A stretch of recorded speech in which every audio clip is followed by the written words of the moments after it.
Pemirsa, Andre Dolok Saribu, pemuda asal kota Medan, Sumatera Utara, tergerak untuk meningkatkan pendidikan anak-anak prasejahtera di Medan agar mereka mampu meraih cita-citanya. Lewat kelas belajar mengajar gratis yang ia namakan Sekolah Rakyat, ia bersama teman-temannya mengajar 40 anak dengan berbagai mata pelajaran.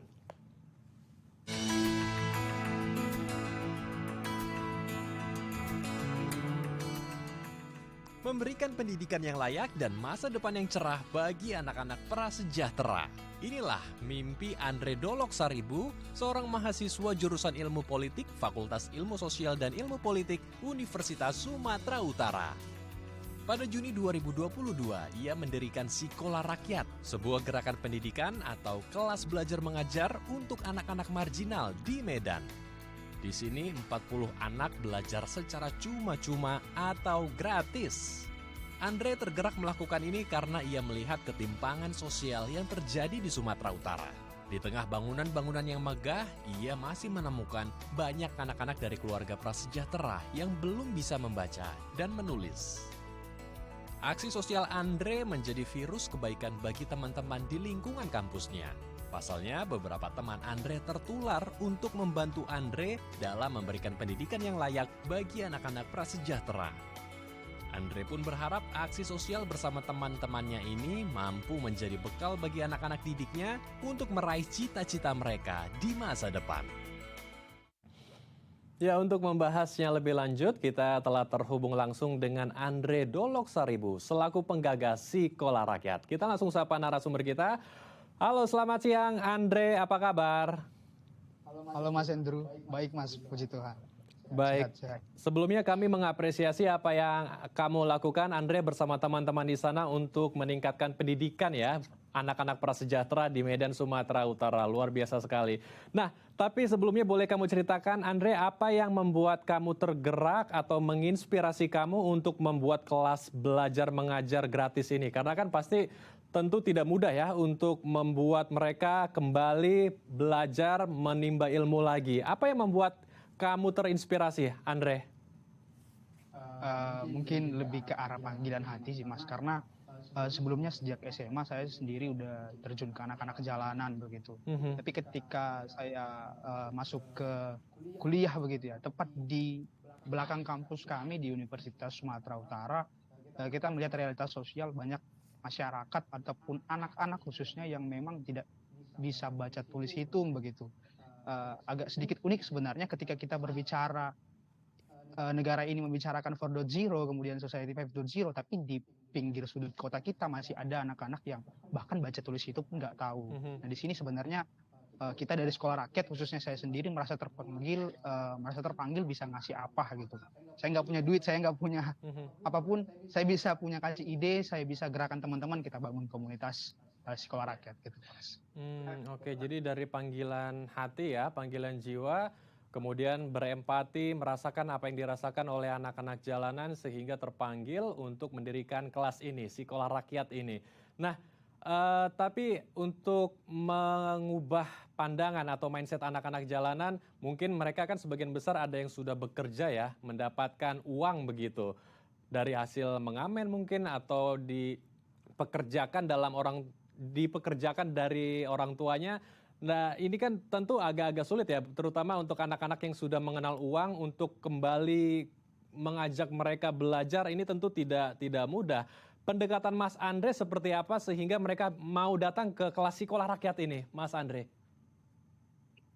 Ya sebenarnya di situ juga sedikit titik yang harus kita dorong lebih lanjut begitu Mas ya. Kadang kita diperhadapkan mau pilih ilmu atau uang. Banyak yang kita ajak ketika belajar di kelas, mamanya marah ke kita. Misalnya, kalau misalnya nih anakku belajar di kalian siang ini, nanti malam kami mau makan apa gitu. Di situ hati saya sebenarnya tersayat juga kan. Tapi satu hal yang kita harus pahami juga dan yang selalu kita ajarkan di Sekolah Rakyat, pendidikan hal yang sangat penting tentunya ya untuk menaikkan kapasitas anak-anak itu khususnya ke depan. Di tengah perkembangan zaman dan kompetisi, ya mereka harus siap bertempur begitu. Ya setidaknya mereka punya pendidikan yang mumpuni dan hal ini yang sebenarnya coba kita bangun di Sekolah Rakyat. Untuk pendekatan-pendekatannya sendiri sebenarnya kita lebih persuasif ke orang tua dan kemudian anaknya coba kita dekati lebih lanjut lagi lah begitu. Kadang mungkin kita kasih hadiah kecil, hadiah sedikit ya supaya bisa menarik anak-anak bisa belajar di sekolah rakyat. Begitu sih Mas. Oke. Kalau menurut Mas Andre sendiri, sebetulnya seberapa penting sektor pendidikan untuk mengubah anak-anak kita, terutama anak-anak di jalanan ya, anak-anak dari keluarga prasejahtera? Ya, ya tentu Mas, bagi saya pendidikan sangat penting. Kenapa? Karena orang tua saya juga mengajarkan hal demikian gitu. Kebetulan papa saya juga dari kelas menengah ke bawah. Papa itu seorang eh, supir dulunya, sekarang kerja di, kalau orang Medan bilang tempel ban begitu ya, di bengkel kecil begitu. Mhm. Em, saya kira memang pendidikan lah yang bisa menaikkan derajat orang tua kita, menaikkan kapasitas kita begitu. Dan di sini yang kita dorong di anak-anak sekolah rakyat, jangan seperti apa yang terjadi sekarang begitu. Kita dorong anak-anak dari sekolah rakyat supaya belajar lebih giat, ada peningkatan ketika masuk sekolah rakyat, dan harapan besar kita ke depannya mereka bisa berkarir Mhm. dan bisa meninggalkan kondisi yang mungkin prasejahtera begitu Mas. Mhm. Ya, harapan besarnya memang agar mereka bisa mandiri ya, memiliki karir yang Ya, bagus, masa depan yang cerah juga. Nah, kalau di benar kelas Mas. sekolah rakyat sendiri, ini kan ada 40 anak tadi dikatakan yang belajar di kelas sekolah rakyat. Pelajaran-pelajaran apa saja yang diberikan dan bagaimana sistem pengajaran di sana, metodenya dan jamnya? Apakah sama dengan di sekolah pada umumnya, Mas Andre? Oke. Nah, kalau kita di sekolah rakyat sendiri selalu kita coba tekankan beberapa prinsip ya yang kita coba ajarkan ke kelas anak-anak maupun ke masyarakat-masyarakat sekitar. Yang pertama kita coba dorong pendidikan dasar, ini meliputi baca, tulis, hitung. Setidaknya masyarakat-masyarakat Starban, masyarakat Polonia harus berdamai dulu di situ untuk menjadi bekal ke depan. Kemudian ada pendidikan berbasis kontekstual, artinya sesuai dengan karakter dan kebutuhan masyarakat di situ, dan ada pendidikan berbasis kekuatan. Untuk pendidikan berbasis kekuatan ini sendiri yang kita coba tekankan pada anak-anak binaan kita itu terkait dengan minat dan bakat, sehingga minat dan bakat ini bisa dikembangkan lebih lanjut dan ya bisa mendukung mereka ke depan. Kira-kira begitu Mas. Untuk ngajar sih kita ada setiap Jumat Sabtu, kita hari Jumat di jam 4 maaf, dan hari Sabtu itu di jam 2 gitu Mas. Jadi 2 kali seminggu ya dengan sistem pelajaran yang kurang lebih hampir sama seperti di sekolah pada umumnya ya? Iya begitu Mas, Mhm. kira-kira. Baik, ada berapa, tadi dikatakan 40 ya di tayangan sebelum kita diskusi hari ini, ada 40 siswa. Untuk gurunya sendiri, ini apakah Mas Andre yang mengajar atau Mas Andre juga meng-hire beberapa orang untuk ikut jadi relawan? Atau seperti yang tadi dikatakan di tayangan sebelumnya, ada teman-teman yang terinspirasi untuk menjadi guru? Untuk kita sukarelawannya sendiri itu ada sekitar 38 orang Hmm. dari berbagai macam latar belakang, tapi kebanyakan memang dari kawan-kawan mahasiswa, kemudian kawan-kawan yang mungkin menuju mahasiswa gitu sedang kosong waktunya, mereka mengabdikan dirinya di sekolah rakyat begitu Mas. Dan ada Hmm. juga memang beberapa teman-teman saya, misalnya saya posting di Instagram, ada yang tertarik, "Bang mau jadi volunteer dong," begitu. Kita buka akses ke mereka sehingga mereka juga turut berpartisipasi bagi anak-anak binaan kita di sekolah rakyat begitu Mas. Oke. Jadi memang membuka pintu juga ya untuk siapa saja yang mau bergabung Nah, menjadi relawan di sekolah rakyat, menjadi sekolah seorang guru ya. benar Mas, benar. Mhm.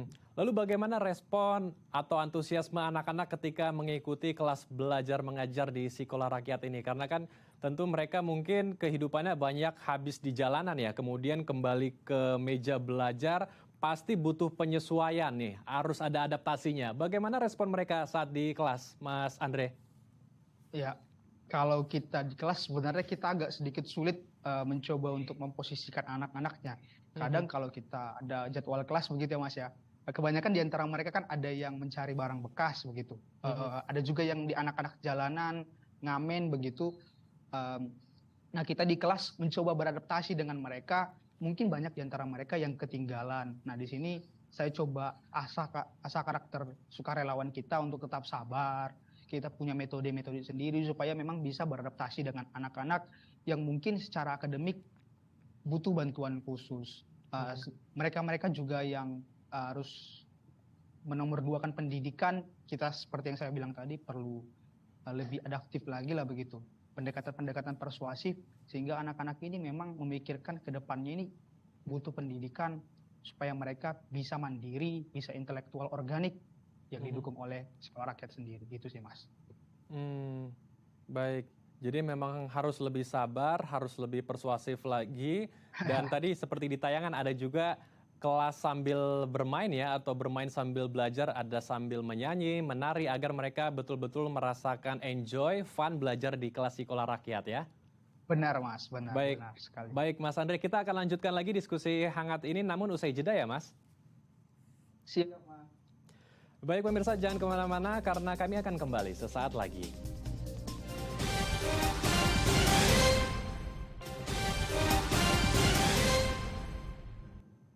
Terima kasih pemirsa, Anda masih bersama kami di Halo Indonesia. Kita akan melanjutkan diskusi hangat kita bersama dengan Andre Doloksaribu selaku penggagas dari Sekolah Rakyat.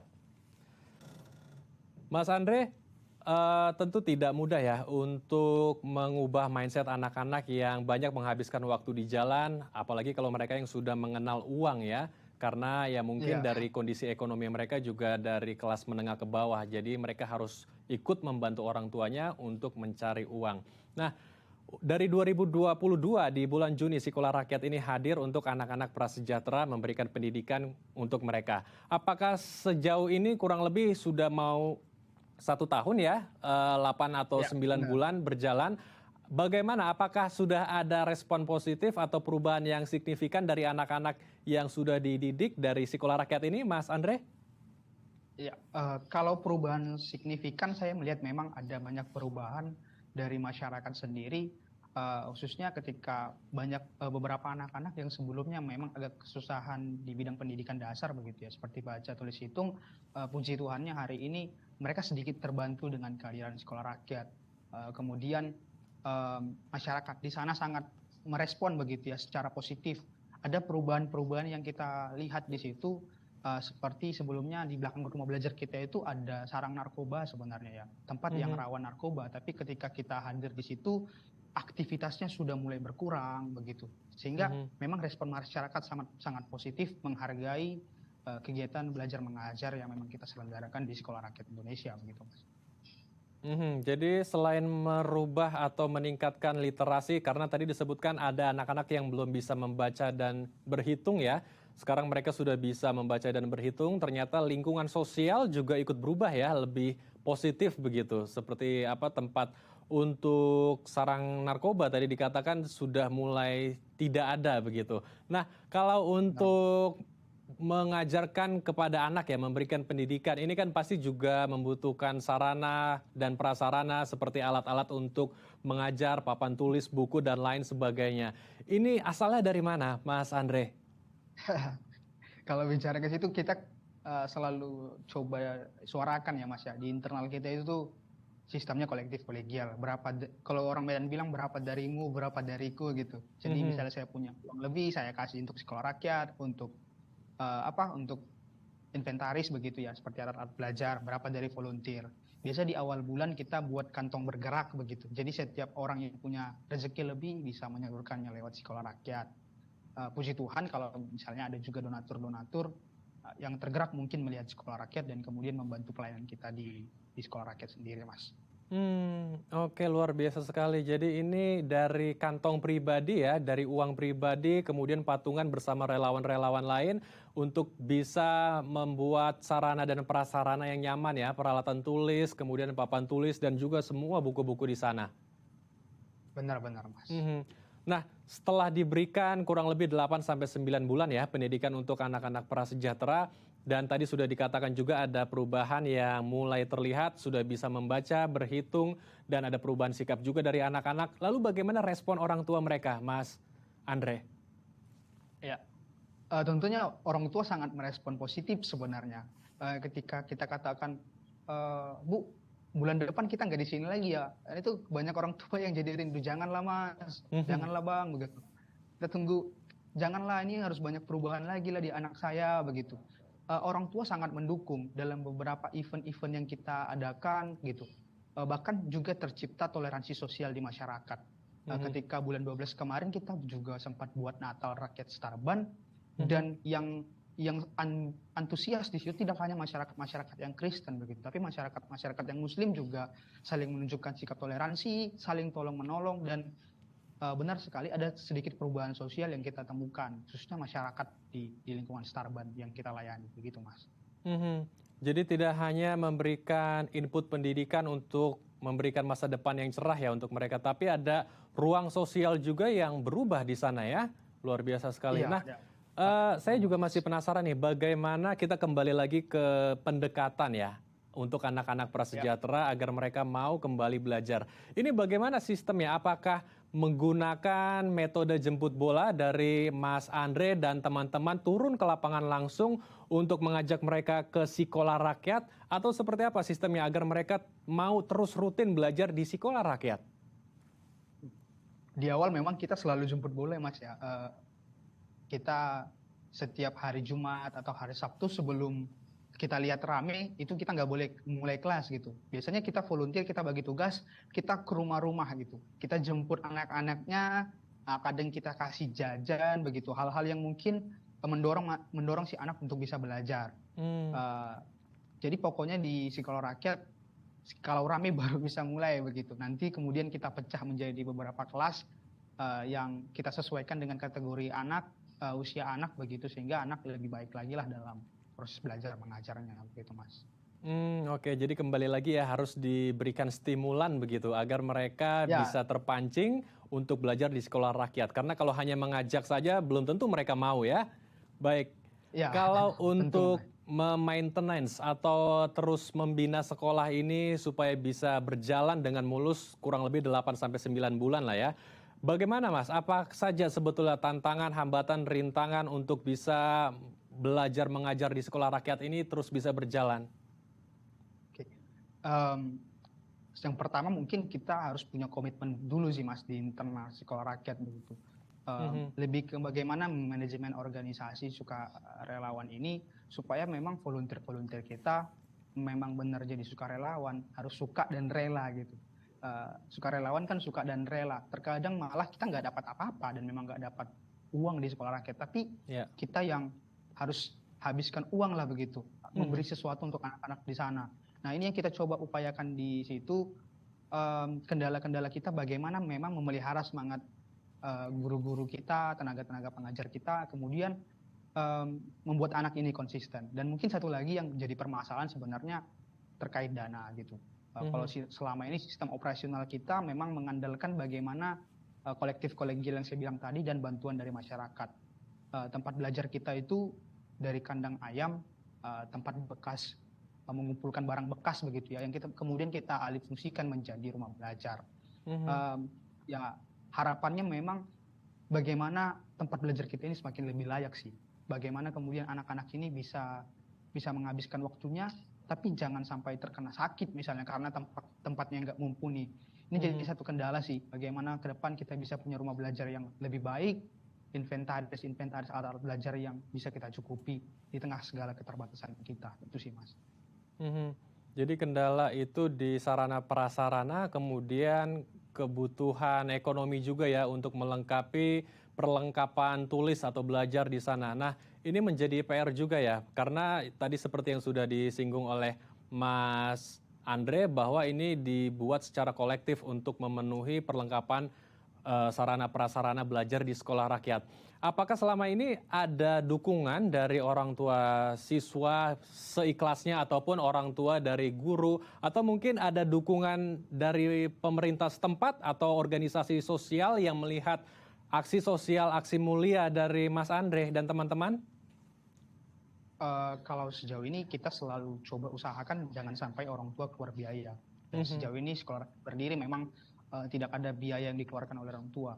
Mungkin sumber pendanaan kita ketika saya misalnya posting sesuatu di Instagram, mereka memberi lebih untuk kita begitu.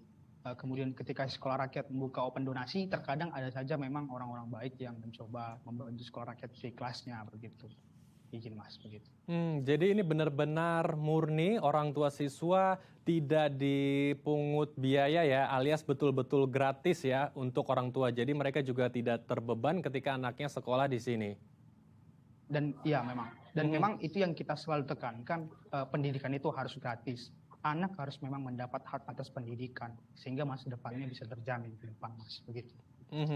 Kalau dari orang tua Mas Andre sendiri gimana, Mas? Apakah ada dukungan juga atau donasi begitu untuk sekolah rakyat ini? Awal-awal mungkin orang tua bilang ngapain sih gitu-gitu gitu, mending kuliah misalnya. Nanti cari kerja, dapat kerjaan yang bagus. Tapi lama-kelamaan orang tua menyadari bahwa apa yang kita kerjakan berdampak bagi banyak orang begitu, sehingga orang tua juga mendukung. Kemudian kita merefleksi sebenarnya dari keadaan orang tua kita, keadaan keluarga saya, ya kita memberi dari kelemahan kita, nggak harus memberi dari kelebihan yang kita punya kan begitu. Pada akhirnya orang tua yang sebelumnya tidak mendukung beralih menjadi mendukung begitu, dan mungkin orang tua bangga dengan apa yang kita kerjakan, Mas, begitu. Oke, luar biasa. Jadi mindset orang tua Mas Andre pun juga berubah ya, jadi mendukung apa yang dilakukan Mas Andre. Terakhir Mas Andre, apa harapan Mas Andre untuk anak-anak didik Mas Andre di sekolah rakyat? Singkat saja, Mas. Mereka harus jadi orang sukses ke depan. Latar belakang keluarga, ekonomi tidak seharusnya menjadi alasan mereka untuk terlambat sukses. Mereka harus bisa fighting ke depan sehingga ada masa depan yang cerah untuk anak-anak binaan sekolah rakyat. Baik, kita harapkan semua aksi yang dilakukan oleh teman-teman dari sekolah rakyat dan Mas Andre bisa mengubah masa depan anak-anak jalanan, anak-anak dari keluarga prasejahtera agar mereka bisa kembali mempunyai impian besar dan berani untuk menggapainya. Terima kasih Mas Andre telah berbagi waktu dan inspirasi bersama kami di Halo Indonesia. Salam sehat Mas Andre. Salam sehat, Mas. Terima kasih untuk kesempatan. Pemirsa, ratusan siswa antusias berdonasi untuk membantu penyintas korban gempa di Cianjur. Informasinya usai jeda, tetap di Halo Indonesia.